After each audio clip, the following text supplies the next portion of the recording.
कौन दीदी टीएलएम टा हिची এটা চতুর্থ শ্রেণীর গোটে বিষয় আছে গছ কাঠরিয়া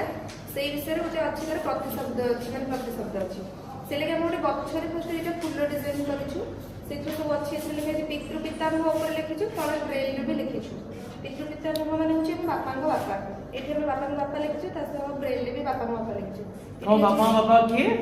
পিতৃ পিতামহ किए মানে বাপাঙ্গ বাপা যে যে जे लिखाई जे তো না এটা বাপাঙ্গ বাপা লেখা আছে তো এটা বাপাঙ্গ বাপা আমি ব্রেইলে লিখিছু अच्छा তারপরে এটা আছে প্রভাত প্রভাতর ইয়ে হচ্ছে সকাল আমি এটি সকাল লিখিছু লেখারে বি ব্রেইলে বি লিখিছু সকাল এটি আছে ফুল ফুল তলে আছে কুসুম এটি হচ্ছে বাল্যকাল বাল্যকাল হচ্ছে পিলাদিন এটি হচ্ছে বাস বাসর অর্থ ঘর এটি হচ্ছে বাণী বাণী মানে কথা গছ গছর অর্থ বৃক্ষ মধুমক্ষিকা মানে মৌমাছি আমি যাহা সব লিখি সব ব্রেইলে লিখি এটি লিখছি প্রতিশব্দর খেল এটা আমি প্রতিশব্দর খেল লিখি सब जाक शब्द भी लिखिल सब जाक शब्द भी लिखि दियो ताको बाम पटे सेंटर ब्रेल लिखि के मारि हां धर जो प्रभात तार प्रतिशब्द लिखिल से तळे सब जाक एकाते सब वर्ड गुडा तो दैट पिला हम मते हला